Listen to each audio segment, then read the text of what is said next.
Hello बच्चों, आज हम 10th क्लास की मैथ्स की वर्कशीट नंबर 46 करने जा रहे हैं और इसमें जो है सर्कल के टेंजेंट से रिलेटेड क्वेश्चन करने वाले हैं। इससे पहले वाली वर्कशीट में भी हमने कुछ ऐसे ही क्वेश्चन किए थे, तो रिकॉल कर लेते हैं एक बार हम।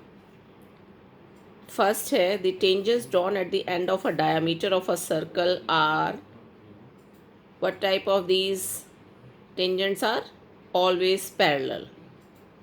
See here, circle, tangents. अब बेटा इसके बीच में एंगल 90 डिग्री होगा, मालूम है ना आपको। ये थ्योरम है एक, टेंजेंट और radius both are perpendicular to each other at the point of contact. So ये भी 90 है, ये भी 90 है, और ये एंगल कैसे हैं? Alternate angles. Okay, therefore tangents are parallel. Okay, now if tangent P and PB from a point P to a circle with center O are inclined to each other at angle of 80 degree, then what is angle POA? ये आपका एक question भी था, परसों की worksheet में किया था हमने, है ना। और यहाँ पर ये MCQ में दे रखा है, तो कोई बात नहीं, करना तो हमें वैसे ही है। देखिए बेटा कैसे है, ये दो टेंजेंट्स हैं और बीच में एंगल कितना है? 80 डिग्री का, और आपसे पूछ रहे हैं कि ये वाला एंगल निकालिए आप। तो इसके बिल्कुल जस्ट अपोजिट पूरा एंगल 100 का होगा। कैसे? 90, 90 एंड 80, 260, और 360 में से 260 घटा के क्या आया आपका? 100। तो ये पूरा एंगल AOB तो हो गया 100, और ये जो हाफ है एंगल, ये 50 होगा। अब ये हमें मालूम है कि एंगल हाफ क्यों है, मतलब ये बोथ एंगल्स आर इक्वल। क्यों? क्योंकि ये बोथ ट्राइंगल्स जो हैं, these are congruent. We can prove this by SSS or RHS. These angles, these triangles are congruent. Okay, therefore these two smaller angles are equal. तो 100 हुआ full, तो half हो गया आपका 50। ठीक है, चलिए उसके बाद थ्योरम तो आपको याद हो गई होगी अच्छे से कि radius and tangent both are perpendicular each other. Okay, और नेक्स्ट क्या थी? एक्सटर्नल पॉइंट से कोई भी अगर दो टेंजेंट्स खींचे जाते हैं, एक एक्सटर्नल पॉइंट से दो ही टेंजेंट खींच सकते हैं आप, ठीक है, ज़्यादा नहीं। तो ये बोथ टेंजेंट्स हैं, वो उनकी दोनों की लेंथ जो है हमेशा इक्वल होगी। बहुत सारे क्वेश्चन में हम ये यूज़ करने वाले हैं ये थ्योरम, दोनों ही थ्योरम। ठीक है, चलिए अब क्वेश्चन पे आ जाइए जरा। Question number 1, the in circle of N isosceles triangle ABC in which AB is equal to AC touches the sides BC, CN, AB at D, E and F respectively. Prove that BD is equal to DC. तो क्या क्या given है बेटा?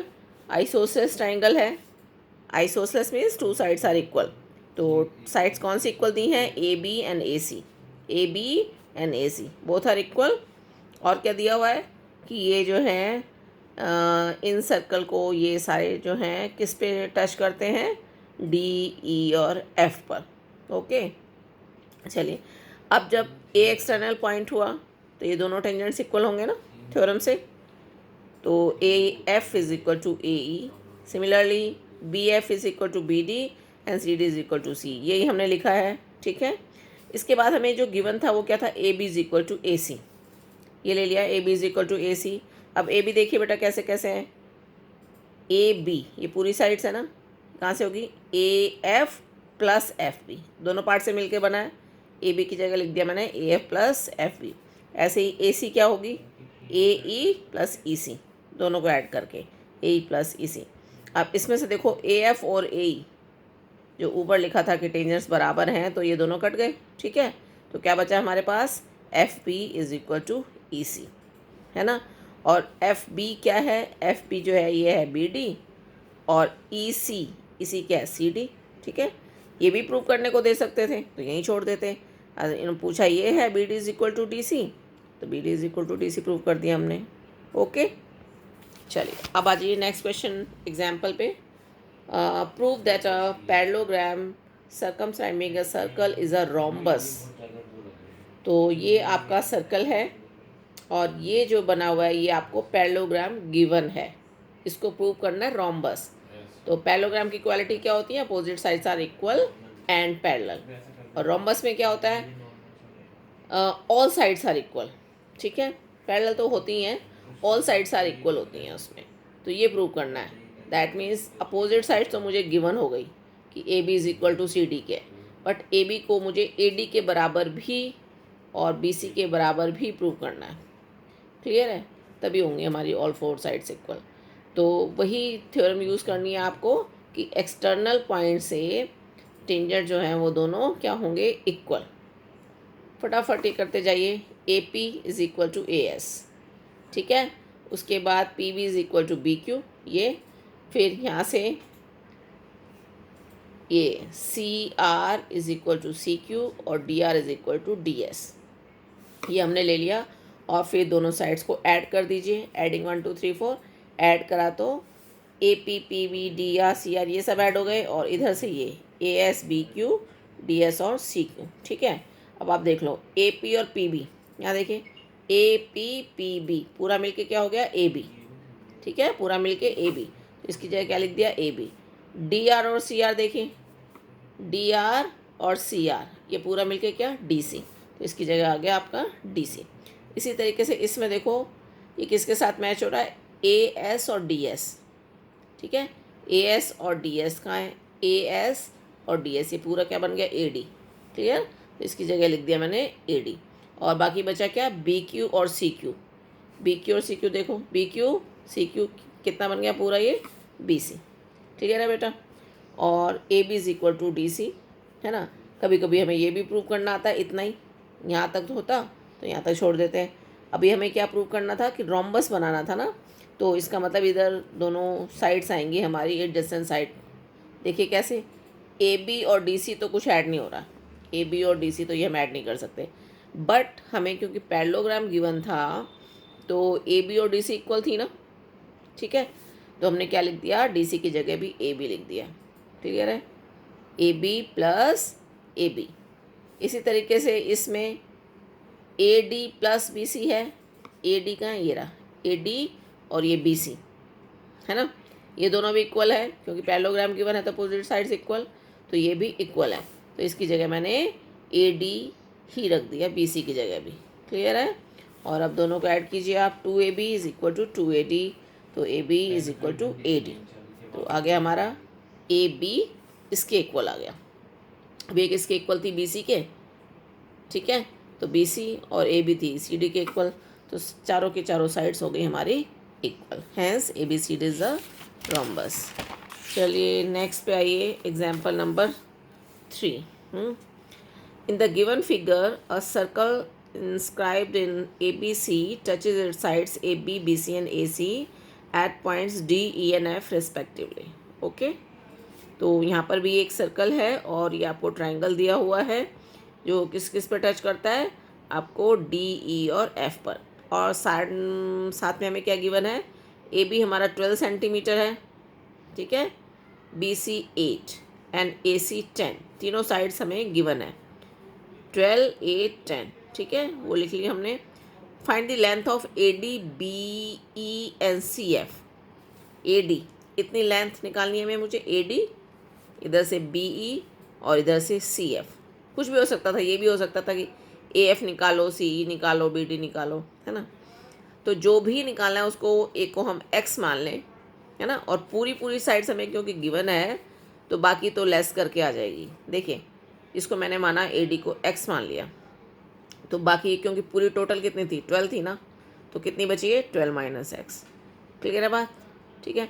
इसी तरीके से जब ये 12 माइनस एक्स तो ये भी हो जाएगी 12 माइनस एक्स, क्यों, क्योंकि एक्सटर्नल पॉइंट से टेंजेंट है ना, इक्वल होते हैं, है ना, तो ये भी हो जाएगी 12 माइनस एक्स।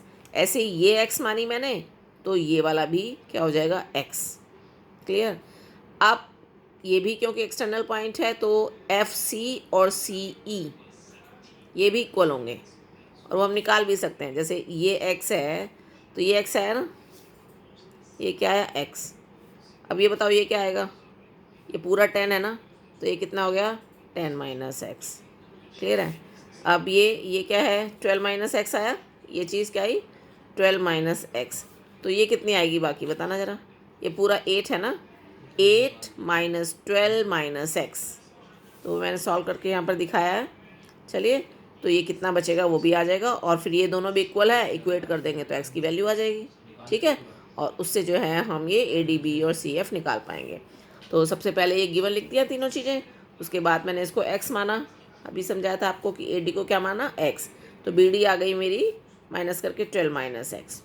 अब ए एफ ये वाली भी एक्स आ गई, और इधर से बी ई कितना आ गया, 12 माइनस एक्स। क्लियर है ना, क्योंकि इक्वल है, बस हमें साइड में लिखना है कि ये इसके इक्वल है, क्योंकि टेंजेंट जो है एक्सटर्नल पॉइंट से इक्वल होते हैं। क्लियर, उसके बाद मुझे सी ई निकालना है। सी ई देखिए बेटा, ये सी ई ये वाली चीज़ है ना, पूरी कितनी थी 8, तो 8 में से बी ई माइनस करके निकल जाएगा आपका सी ई।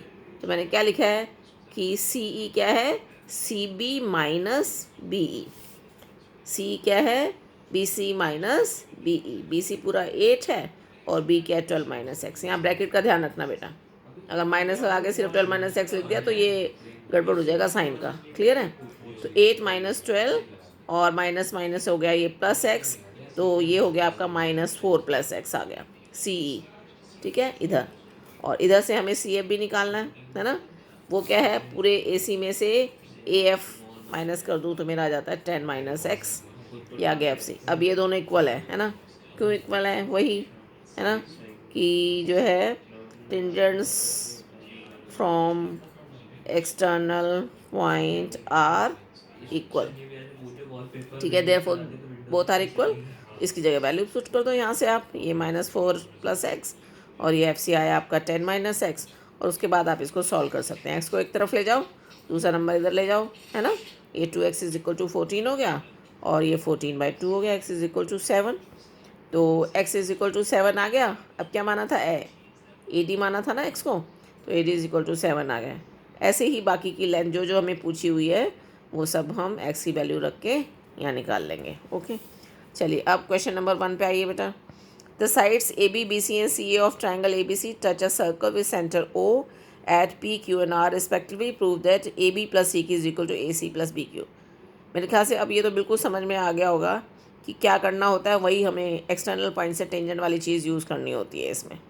ठीक है, तो ये सर्कल है, और देखिए ये पॉइंट है ना, तो ये क्या होगा, A P is equal to A R, उसके बाद P B is equal to B Q, फिर C Q is equal to C R. ये 3 चीज़ें मैंने लिख दी। ठीक है, और तीनों को ऐड कर दिया तो हमारा आ गया रिजल्ट। ओके बेटा, बस इन क्वेश्चन में क्या ध्यान रखना होता है कि हमें प्रूव क्या करना है, A B plus C Q prove करना। देखो ए बी है ना, अब ए बी देखो कहाँ से होगा, ए पी और पी बी, इन दोनों को ऐड करोगे ना तब आएगा। तो इसका मतलब मुझे जो टेंजेंट लेने हैं ना वो ऐसे लेना है, A P is equal to A R, और उसके बाद नेक्स्ट कौन सा लूँ, P B is equal to B Q, ताकि ये इस साइड को जोड़ दें हम तो ए बी बन जाए। बस ये थोड़ा सा ध्यान रखना है। Okay, A P is equal to A R, P B is equal to B Q. अगर इसको उल्टा लिख दिया आपने, B Q is equal to P B, तो ऐड करने पे ये हो नहीं पाएगा फिर पूरा ए बी। क्लियर, चलिए उसके बाद आइए नेक्स्ट क्वेश्चन पे। quadrilateral is drawn to circumscribing a circle, prove that the sum of opposite sides are equal। इस तरीके का सेम क्वेश्चन जो था, क्वेश्चन की स्टेटमेंट कुछ चेंज थी, वो आपने किया हुआ है वर्कशीट नंबर 44 का थर्ड क्वेश्चन था वो।